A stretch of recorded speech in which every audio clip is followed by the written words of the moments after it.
اور اقبال کہتے ہیں غیرت ہے بڑی چیز جہان تگ و دو میں، پہناتی ہے یہ فقر کو تاج سردارا۔ میں عرض کروں گا کہ اپنی آپ جب توجہ کا قبلہ اللہ رسول کو بنائیں گے تو رب فرماتے ہیں وَيَرْزُقْهُ مِنْ حَيْثُ لَا يَحْتَسِبُ، میں نہ تجھے وہاں سے رزق دوں گا جہاں سے کبھی تیرا گمان بھی نہیں کیا ہوگا، یہاں سے بھی مل سکتا ہے، تو نے سوچا بھی نہیں ہوگا۔ بخاری شریف میں حدیث ہے، حضرت جابر ابن عبداللہ فرماتے ہیں نبی پاک صلی اللہ علیہ وسلم نے 300 لوگوں کا ایک لشکر روانہ کیا کسی مہم کے لیے، کسی جہاد کے لیے۔ حضرت ابو عبیدہ بن جراح رضی اللہ تعالیٰ عنہ امیر لشکر تھے۔ فرماتے ہیں غربت اتنی زیادہ تھی، بھوک اتنی زیادہ تھی کہ ایک ایک کھجور دن میں ایک وقت کھانے کو ملتی تھی، اور کچھ دن ایسے آئے کہ اب کھجور بھی نہیں مل رہی۔ فرماتے ہیں اتنی زیادہ بھوک لگی مجاہدین کو 300 بندہ پتے کھا کے گزارا ہونے لگ گیا۔ یہ بخاری میں موجود ہے۔ آپ فرماتے ہیں کہ دریا کے کنارے ہمارا پڑاؤ تھا، ٹھہراؤ تھا، جب بھوک سے نڈھال ہو گئے نا، وَيَرْزُقْهُ مِنْ حَيْثُ لَا يَحْتَسِبُ، اللہ وہاں سے روزی دیتا ہے، گمان بھی نہیں ہوتا۔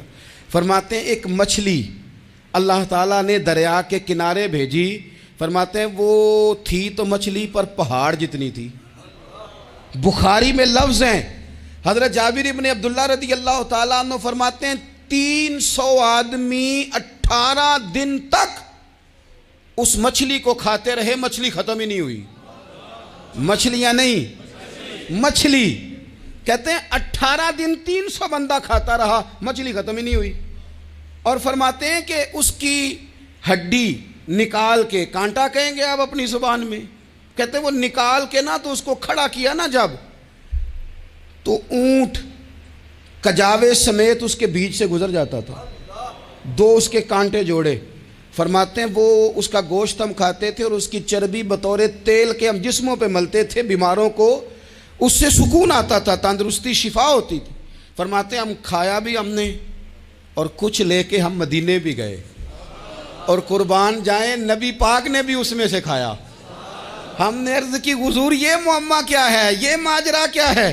تو محبوب نے فرمایا تمہارے پاس غذا نہیں تھی، رب نے تمہارے لیے بندوبست کیا ہے، اللہ نے تمہیں دیا ہے۔ مکان شروع کر لیا، ایک صاحب نے وہ مکان بنانے لگے، آپ وہ حساب لگا رہے ہیں، کہتے ہیں میرے پاس اتنے پیسے ہیں، اتنے میں نے فلانے دوست سے کہنا ہے اس نے دے دینے، اتنے فلانے رشتہ دار سے کہنا ہے اس نے دے دینے، اتنے فلانے سے کہنا ہے اس نے دے دینے۔ یہ ساری کاپی بنا کے مکان شروع کر لیا۔ جو روز کہتا تھا نا کوئی حکم ہو جاتے 10 سب سے پہلے اس کو کہا میاں پیسے چاہیے دین، وہ کہندا ہو کل ہی منڈا ٹوریا ہے، کدے تو پرسوں 10 داتے لب جانے سن۔ میں آپ کو اپنے تجربے کی بات بتا رہا ہوں۔ جن لوگوں کا خیال ہوتا ہے نا کہ آپ سٹارٹ کریں فلانا کام، ہم آپ کے ساتھ ہیں، کوئی اللہ کا ہی کوئی نظام ہے، وہ بالکل بھی نہیں ساتھ ہوتے۔ لیکن ایسا نہیں ہے کہ کوئی ساتھ نہیں ہوتا، اللہ تعالیٰ بڑے اسباب پیدا کرتا ہے، وہاں سے دیتا ہے جہاں سے گمان بھی۔ ہمارا یہ ذہن بن جاتا ہے ہم ساری اپنے حساب سے چلتے ہیں، اتنے رشتہ داروں سے اتنے، کون آپ کے ساتھ چلے گا؟ سوال ہی نہیں پیدا ہوتا۔ یہ سارے کام چھوڑ کے سب سے پہلے 2 رکعتیں پڑھو، اپنے رب کی بارگاہ میں، رسول کائنات کی بارگاہ میں گزارشات اور استغاثے پیش کرو، وہاں سے خیر طلب کرو۔ دنیا دار کیا دیں گے، کیا دے سکتے ہیں، کیا حیثیت ہوتی ہے کسی؟ اللہ کہتا ہے وہاں سے دوں گا۔ تو جو اللہ مال دے وہ لینا چاہیے کہ رشتہ داروں کا مال دیکھنا چاہیے؟ جو اللہ دے وہ لینا چاہیے کہ سیٹھوں نوابوں کی جیبیں دیکھنی چاہیے؟ جو اللہ دے وہ قبول کرنا چاہیے یا دیکھنا چاہیے کون سا آدمی کہاں پہنچ گیا؟ چھوڑو، اپنی مٹی پہ چلنے کا سلیقہ سیکھو۔ کسی کے سنگ مرمر پہ چلو گے تو پھسل جاؤ گے، پھسل جا۔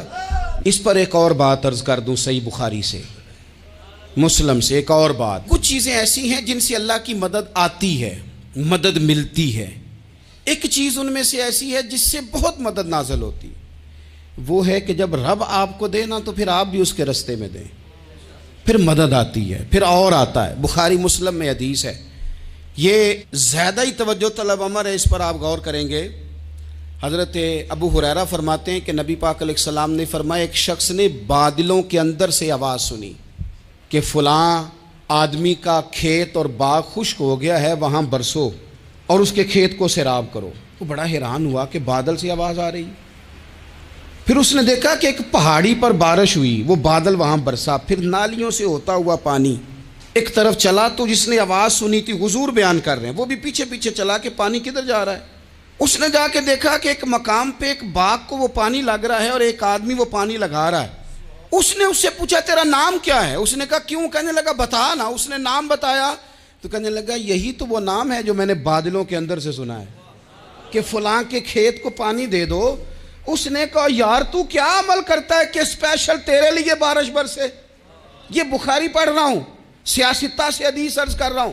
اس سے پوچھا تو کیا کام کرتا ہے کہ جناب اللہ تبارک و تعالیٰ کا حکم کرم آیا کہ خاص تیرے لیے پانی برسے اور تیرے کھیت کو سیراب کرے؟ تو اس نے کہا چھوٹا ذمہ دار ہوں، پر جب فصل اگتی ہے تو 3 حصے کرتا ہوں، ایک حصہ اپنے بال بچوں پہ بہن بھائیوں پہ خرچ کرتا ہوں، ایک حصہ پورا، اور ایک حصہ دوبارہ کاشتکاری پہ لگاتا ہوں، اور تیسرا حصہ خالص میں نے مسکینوں، یتیموں اور غریبوں کے لیے رکھا ہوا ہے۔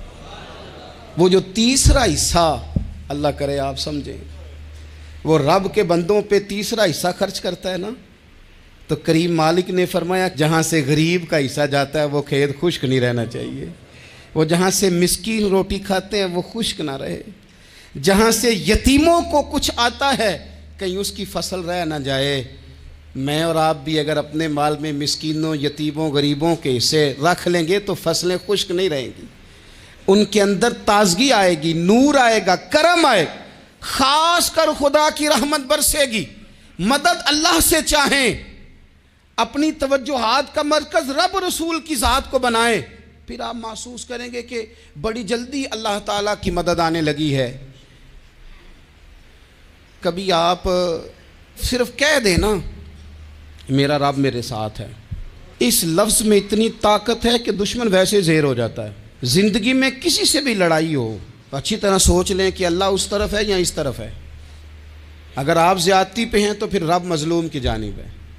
اگر اللہ کی مدد آپ کے ساتھ ہے تو دنیا کی کوئی طاقت آپ کو گرا نہیں سکتی، اور اگر آپ مظلوم کے مقابلے میں ظالم بن کے آپ کھڑے ہو گئے ہیں اور آپ نے رویہ وہ اختیار کیا ہے کہ جس میں مدد نہیں آئے گی، تو پھر یاد رکھ لیں کہ آپ کوئی بھی ہیں، کہاں بھی ہیں، آپ کمزور ہیں۔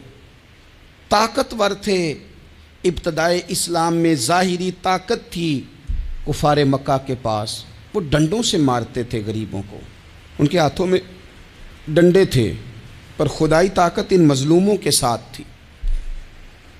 صاحب زرقانی نے لکھا ہے حضرت زنیرہ رضی اللہ تعالیٰ عنہ ایک لونڈی ہیں، غریب ہیں، ماڑے دا کی کام محمد نس جانا یا رونا، غریب سادی بی بی اور لونڈی کنیزہ، ایک مشرک کی کنیزہ تھی، انہوں نے کلمہ پڑھ لیا، وہ ڈنڈوں سے مارتا، دروں سے مارتا، تکلیف دیتا۔ حضرت زنیرہ رضی اللہ تعالیٰ عنہ کو اتنا مارا، اتنا مارا۔ اب آپ ایک اور پہلو پر بھی غور کریں، مار بھی پڑ رہی ہے پر خدا ادھر ہی ہے، اللہ کی مدد ادھر ہی ہے۔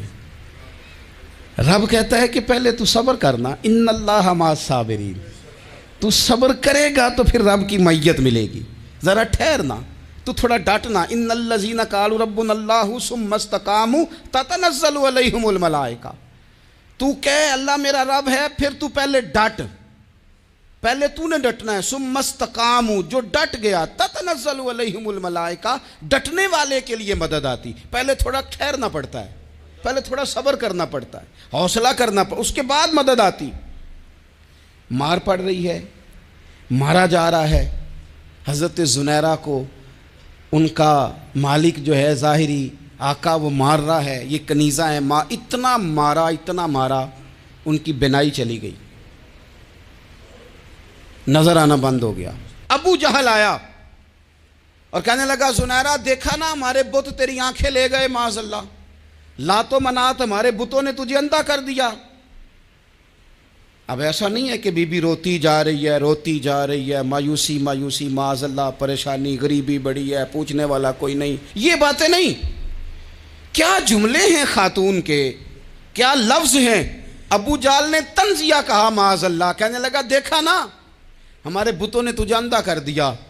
تو جناب زنیرہ آنکھوں کی بینائی گئی ہے، رات کو گئی ہے، دکھ ابھی تازہ ہے، لیکن اللہ پہ جو توکل ہے، اپنے مالک سے جو رشتہ ہے، وہ اتنا مضبوط ہے، اتنا طاقتور ہے، اس میں اتنی گہرائی ہے کہ حضرت زنیرہ بول کے نا اتنی قوت سے بولی، اتنی طاقت سے بولی کہ پورے کفر پر لرزہ طاری ہو گیا۔ فرمانے لگی تمہارے بتوں کی کیا اوقات ہے کہ میری بینائی لے جائیں؟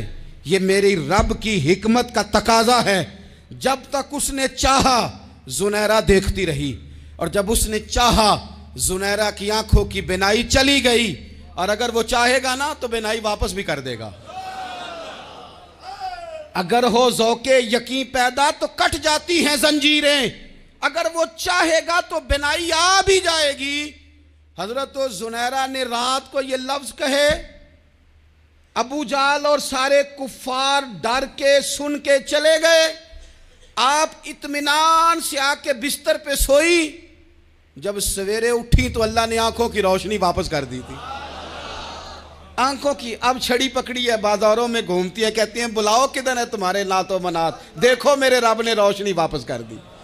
آ کر میرے ساتھ ادھر آ، ستمگر ہنر آزمائیں، تو تیر آزما ہم جگر آزمائیں۔ بیمار لوگوں یاد رکھو، کہہ دیا ڈاکٹر نے کہ تو بڑا بیمار ہے، تو بڑا کمزور ہے، یہ ہو گیا وہ ہو گیا، تو ڈاکٹر اپنے علم کے مطابق بات کر رہا ہے، ہوگا تو وہ جو میرا رب چاہے گا۔ کمزور ہو جانا، پریشان ہو جانا، تکلیف میں آ جانا، پتہ نہیں بات ہو گئی ہے تو جانے کیا ہو جائے گا۔ اپنی زندگی کے اندر اپنے رب سے رشتہ مضبوط کریں، رسول کائنات سے رشتہ مضبوط کریں، اللہ والوں سے رشتہ مضبوط کریں۔ حضرت زنیرہ نے پیغام دیا کہ زندگی میں جو جینا چاہتے ہیں تو وہ رب کا نام لے کے جی سکتے ہیں، جو اپنی زندگی میں خوشیاں دیکھنا چاہتے ہیں تو رسول اللہ کے نام پر خوشیاں دیکھی جا سکتی ہیں۔ توکل کی بنیاد پر بندہ خوشیاں لے سکتا ہے، اور اگر انسان میں توکل نہیں ہے تو پھر وہ اس کالے جادو سے بھی ڈر رہا ہے، وہ نیلے سے بھی ڈر رہا ہے، وہ پیلے سے بھی ڈر رہا ہے، وہ فلانے سے بھی ڈر رہا ہے، وہ میرے خلاف فلانا رشتہ دار سازش کر رہا ہے تو ڈر رہا ہے، فلانا میرے بارے میں یہ کر رہا ہے تو ڈر رہا ہے، وہ پتہ نہیں دنیا ادھر ہو جائے گی تو کیا ہو جائے گا، اٹھ باندھ کمر کیوں ڈرتا ہے، پھر دیکھ خدا کیا کرتا ہے۔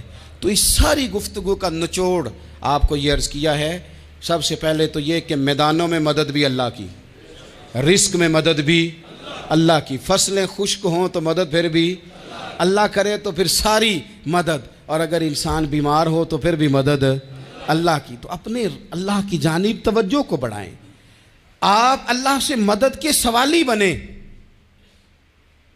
ترمذی کی ایک حدیث ہے، میں آپ کو زندگی کا تجربہ بتاتا ہوں کہ جب میں بڑا پریشان ہوتا ہوں تو یہ والی روایت کھول لیتا ہوں، مزہ دیتی ہے۔ میرے نبی پاک علیہ السلام نے فرمایا اپنے دکھ سیٹھوں نوابوں کو نہ کہنا، مالداروں کا نہ کہنا، ورنہ اللہ تمہیں کبھی غنی نہیں کرے گا۔ فرمایا اپنے دکھ اپنے رب کی بارگاہ میں عرض کرنا، جلدی کرے یا دیر سے کرے اللہ تمہیں لوگوں سے بے نیاز کر دے گا، اللہ تمہیں غنی کر دے گا۔ رات کو بیٹھو نا اس کی بارگاہ میں، اسے دکھڑے سناؤ، چھوٹی چھوٹی باتیں۔ حضور نے فرمایا نمک بھی مانگو تو رب سے مانگو، چھوٹی چھوٹی بات سے شروع کرو نا۔ جب بندہ شروع کرتا ہے نا چھوٹی چھوٹی چیزیں تو بڑی ساری چیزیں، یہ اس طرح ہوتا ہے جیسے بندہ رب سے گفتگو کر رہا ہے، مالک مجھے یہ چاہیے، مالک میں یہاں کمزور ہوں، اللہ میں یہاں پریشان ہوں۔ آپ یہ کر کے تو دیکھیں، لمبی لمبی دعائیں مانگ کے تو دیکھیں، اس کے حضور جوڑ کے تو دیکھیں، آپ دیکھیں گے راحت کتنی ہے، سکون کتنا ہے۔